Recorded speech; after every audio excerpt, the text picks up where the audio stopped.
बहुत समय पहले हिमालय के ऊंचे पहाड़ों के बीच एक सुंदर और रहस्यमय राज्य था जिसे परियों का वन कहा जाता था। इस वन में हर जगह सुंदर फूल, चमकदार नदियां और विशाल पेड़ थे।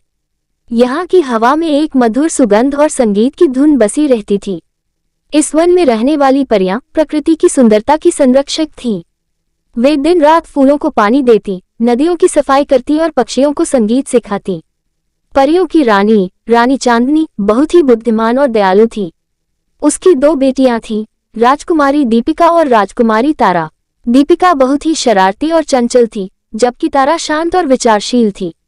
दोनों बहनों में एक गहरा प्रेम था, लेकिन उनके स्वभाव एकदम अलग थे। एक दिन जब दीपिका और तारा वन में घूम रही थी, उन्हें एक घायल पक्षी मिला। उन्होंने उसे उठा लिया और उसके घाव को ठीक करने के लिए अपने घर ले गईं। वह पक्षी वास्तव में एक जादुई प्राणी था जो किसी अभिशाप के कारण इस रूप में बदल गया था। दीपिका और तारा ने उसे प्यार से देखभाल किया और कुछ ही दिनों में वह ठीक हो गया। वह प्राणी, जिसका नाम स्वर्ण कुमार था, अब अपने असली रूप में वापस आ गया और उसने परियों का धन्यवाद किया। स्वर्ण कुमार ने बताया कि वह एक राजकुमार था जिसे एक दुष्ट जादूगरनी ने पक्षी बना दिया था।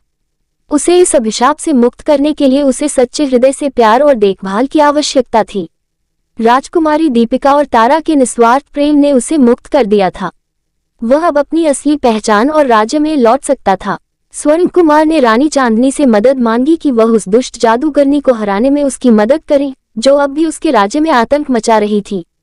रानी चांदनी ने अपनी परियों की सेना को तैयार किया और स्वर्ण कुमार के साथ उस जादूगरनी के राज्य की ओर प्रस्थान किया। रास्ते में उन्होंने कई चुनौतियों का सामना किया, लेकिन परियों की जादुई शक्तियों और उनके सामूहिक प्रयासों से वे सभी संकटों को पार कर गए। जब वे जादूगरनी के किले तक पहुंचे तो एक भयंकर युद्ध हुआ। जादूगरनी ने अपने काले जादू से परियों और स्वर्ण कुमार को हराने की कोशिश की, लेकिन परियों की शक्ति और साहस ने उसे परास्त कर दिया। दीपिका और तारा ने अपनी जादुई शक्तियों का उपयोग करके जादूगरनी को उसके ही जाल में फंसा दिया और अंततः उसे एक छोटे पत्थर में बंद कर दिया, जिससे वह कभी किसी को नुकसान नहीं पहुंचा सके। स्वर्ण कुमार ने अपने राज्य में वापस लौटने का निर्णय लिया और उसने दीपिका और तारा को अपने राज्य में आने का निमंत्रण दिया। रानी चांदनी ने उन्हें अनुमति दी और दोनों बहनों ने स्वर्ण कुमार के साथ उसके राज्य की यात्रा की। वहां उन्होंने देखा कि स्वर्ण कुमार का राज्य कितना सुंदर और समृद्ध था। उन्होंने वहां के लोगों की मदद की और उनकी जीवन शैली को बेहतर बनाने के लिए कई उपाय किए। दीपिका और तारा की बुद्धिमत्ता और दयालुता से प्रभावित होकर स्वर्ण कुमार ने दीपिका को अपनी रानी बनने का प्रस्ताव दिया। दीपिका ने यह प्रस्ताव स्वीकार किया और स्वर्ण कुमार और दीपिका की शादी धूमधाम से हुई। तारा, जो अब अपने वन में वापस लौटने के लिए तैयार थी, ने विदाई दी और अपने परिवार के साथ रहने चली गई। समय बीतता गया और दीपिका और तारा दोनों ने अपने अपने जीवन में बहुत कुछ हासिल किया। दीपिका स्वर्ण कुमार के साथ मिलकर अपने राज्य को एक आदर्श राज्य बनाने में सफल हुई, जहां लोग खुशहाल और समृद्ध थे। वहीं तारा ने परियों के वन में अपनी मां और अन्य परियों के साथ रहकर उनकी मदद की और अपने वन को और भी सुंदर बनाया। इस प्रकार परियों का यह अद्भुत और रहस्यमय सफर प्यार, साहस और धैर्य की कहानी बन गई, जिसे लोग आज भी सुनते और सुनाते हैं। एक गांव में किशन नाम का किसान रहता था। वह मेहनती और ईमानदार था, लेकिन कठिनाइयों ने उसे घेर रखा था। उसकी जमीन की उपज कम हो गई थी और उस पर कर्ज का बोझ बढ़ता जा रहा था। किशन ने अपने खेत को हरा भरा करने के लिए बहुत प्रयास किए। उसने नए बीज, खाद और सिंचाई की व्यवस्था की, लेकिन मौसम की अनिश्चितता और कर्ज की ब्याज दरें उसे निरंतर परेशानी में डालती रहीं। गांव के लोग उसकी मदद करना चाहते थे, लेकिन उनकी खुद की स्थिति भी उतनी अच्छी नहीं थी। किशन के पास एक ही रास्ता बचा था, अपने खेत को बेचकर कर्ज चुकाना।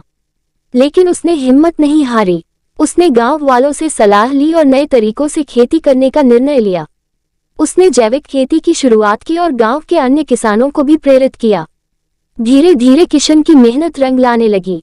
उसकी फसलें अच्छी होनी शुरू हुई और उसने अपने कर्ज को चुकाना शुरू किया। गांव के लोग भी उसकी नई तकनीकों को अपनाने लगे। किशन न केवल अपने कर्ज से मुक्त हो गया, बल्कि उसने गांव के अन्य किसानों को भी सहायता दी। उसकी कहानी प्रेरणा का स्रोत बन गई और उसने दिखा दिया कि कठिन परिश्रम और दृढ़ संकल्प से कोई भी मुश्किल हल की जा सकती है। रामू नाम का एक किसान था जो अपनी खेती को आधुनिक तकनीकों से उन्नत करना चाहता था। वह चाहता था कि उसका गांव भी प्रगति करे और उसकी फसलें पूरे देश में मशहूर हों।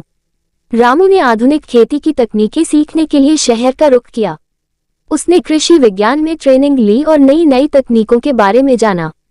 जब वह गांव लौटा तो उसने अपने खेत में ड्रिप इरिगेशन, बायोफर्टिलाइजर्स और हाइब्रिड बीजों का प्रयोग किया।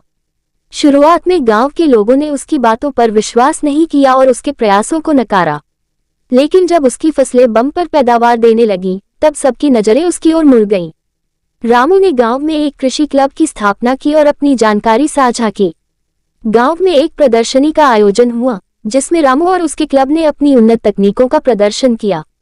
सरकारी अधिकारियों और अन्य गांवों के किसानों ने भी उसमें भाग लिया। रामू के प्रयासों की सराहना हुई और उसे एक पुरस्कार से सम्मानित किया गया। रामू का सपना सच हो गया था। उसका गांव अब उन्नत तकनीकों का प्रयोग करके अधिक उत्पादन कर रहा था। उसने साबित कर दिया कि सही ज्ञान और तकनीक से खेती को उन्नत किया जा सकता है और किसानों की जिंदगी बदली जा सकती है।